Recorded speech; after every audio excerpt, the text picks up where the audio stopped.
Bonjour Paul, Bonjour, comment allez-vous? Et vous-même? Alors, ce premier revers majeur du gouvernement à l'Assemblée nationale, c'était cette nuit, on se souvient qu'on parle de la réforme des retraites, on en était à l'article 2. L'article 2 instaurant un index des seniors visant à favoriser l'emploi des plus de 55 ans. On vous en a beaucoup parlé. On va remonter ensemble le fil de cette journée. Avant le crash nocturne, le gouvernement a fait un geste, un cadeau à une demande des LR. Il est 16h09 quand la première ministre Elisabeth Borne fait une petite annonce lors des questions au gouvernement.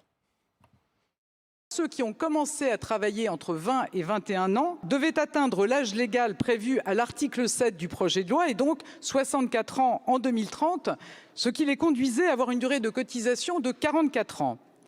J'ai pris un engagement qui pose le principe que dès lors qu'est atteint l'âge de départ anticipé, la réforme ne prévoit pas pour les carrières longues de durée de cotisation supérieure à 43 ans. Ce sera donc aussi le cas pour les personnes qui ont commencé à travailler à 17 ans et dont l'âge de départ anticipé est fixé à 60 ans.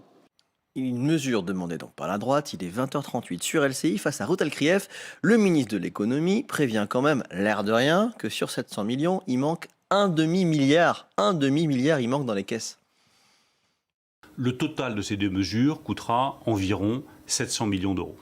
Il reste 500 millions d'euros à trouver, je le dis très clairement à nos amis parlementaires. Matignon espère que ça passe, mais ça casse. Il est 23h23 et après 3 jours de débat plus que houleux, vous vous souvenez qu'un député LFI a joué au ballon avec la photo de la tête d'un ministre et qu'un autre a qualifié Olivier Dussopt d'assassin, eh bien c'est l'heure cruciale du vote, le vote de l'article 2. Votant 467, exprimé 459, majorité 230 pour, 203 contre, 256. L'Assemblée nationale n'a pas adopté.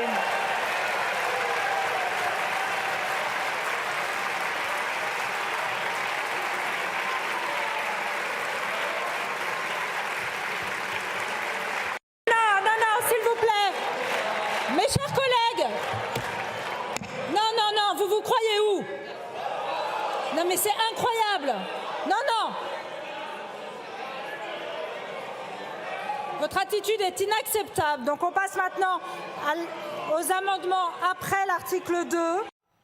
Comme vous l'a sous-titré Laura Baca, je ne sais pas si vous l'avez vu, les députés NUP chantent « On est là, la chanson des Gilets jaunes. 3 minutes après ce vote, le ministre du Travail réagit sur Twitter. Ce soir, toute la gauche et le FN célèbrent le fait de supprimer du projet de réforme des retraites l'article qui crée un index de l'emploi des seniors unis pour supprimer un nouvel outil en faveur de l'emploi des plus âgés. Ce qui est très intéressant dans ce tweet, c'est le hashtag du ministre, hashtag Tartuffe 23h32. Marine Le Pen tweet à son tour « Échec pour le gouvernement qui est mis en minorité sur l'article 2 et son index senior ».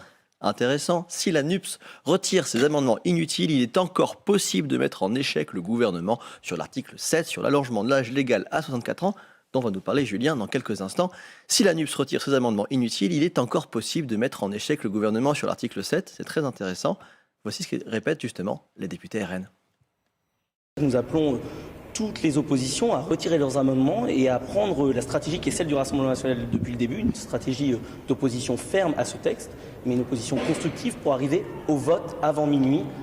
Il nous reste plus que 2 jours et donc nous appelons tout le monde à continuer dans ce sens. C'est une première victoire, c'était que l'article 2. Le but c'est de nous mener jusqu'à l'article 7 en espérant pouvoir l'atteindre et de faire la même chose avec l'article 7.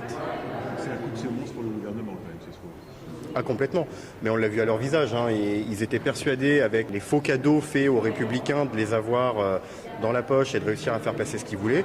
Bon, ils se sont aperçus ce soir que ça ne marchait pas avec au moins une partie des Républicains et que les Républicains étaient capables de se retourner contre leur maître, on va dire, puisque depuis le début ils obéissent un peu les yeux fermés aux demandes d'Emmanuel Macron. On espère qu'ils garderont ce courage jusqu'à l'article 7. Ça, c'est 2 députés RN. L'opposition exulte devant la caméra de Frédéric Delpech et Morgane Popp. Il y a une forte fragilité et je comprends que le gouvernement et la majorité soient fébriles et qu'ils aient tant tardé à accepter que ce vote ait lieu, qu'ils aient multiplié les rappels au règlement, les interventions depuis maintenant 2 jours pour empêcher finalement que le Parlement se prononce sur cet article 2. Parce qu'ils aimeraient finalement qu'on ne vote sur rien, parce que quand on vote pas forcément dans leur sens et c'est ce qui s'est passé ce soir. Si M. Macron refuse de retirer ce projet de loi, le 7 mars, le pays sera bloqué. C'est une très bonne soirée, c'est la première fois qu'on a réussi à mettre un coup d'arrêt dans l'avancée du gouvernement sur ce texte. Et on voit qu'ils sont fébriles parce qu'ils gagnent le plus de temps possible. Même si vous enlevez les voix des Républicains, il aurait quand même été battu. Ça montre leur instabilité totale, la manière dont ils avancent un peu dans le brouillard.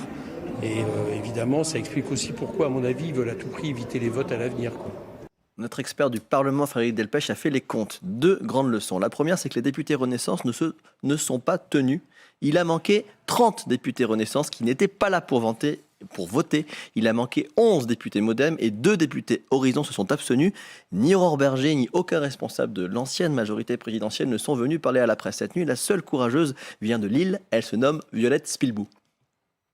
C'est dur à encaisser, c'est une première défaite pour nous. Bon, finalement, c'est une anecdote. Ce soir, moi, j'ai considéré que nous étions très très mobilisés, la majorité présidentielle, mais l'ensemble des oppositions qui se mettent ensemble, les NUPS, le Rassemblement national, une partie des LR, pour refuser l'index des seniors, c'est très dommage parce que le chômage des seniors, pour moi, c'est le défi principal, notamment dans le cadre d'une réforme des retraites. J'espère que quand on va arriver à l'article 7, les LR seront cohérents avec l'engagement qu'ils avaient pendant leur propre campagne présidentielle d'allonger l'âge de la retraite. Donc vous n'êtes pas trop déçus ce soir-ci quand même? Merci. Merci. Non, pas trop déçu, merci. C'est l'autre grande leçon de ce scrutin. On sait qu'Emmanuel Macron a besoin de la droite pour faire passer sa réforme. Elle lui a envoyé cette nuit un coup de semonce. 38 députés LR ont voté contre, 6 se sont abstenus. Donc je pense qu'il ne faut pas en faire une lecture pour un vote à venir, quoi. Voilà. De la même manière que quand nous avons voté l'article liminaire, il ne faut pas non plus en faire une lecture. Nous avons voté pour l'article liminaire, mais ce n'est pas non plus une lecture en faveur du vote ou non du texte. Voilà, je pense qu'il n'y a pas de lien. Il n'y a pas de lien. Demain, 5e journée de manifestation. Ça se passera notamment à Albi. Vendredi, le texte partira automatiquement au Sénat. Plus de 14 200 amendements restent à examiner d'ici vendredi soir. 18 articles du projet de loi. Clairement, c'est absolument impossible. Mais on verra tout à l'heure quand même ce qui attend l'Assemblée. Ce qui nous attend jusqu'à vendredi avec Julien Arnaud. Merci beaucoup, Paul.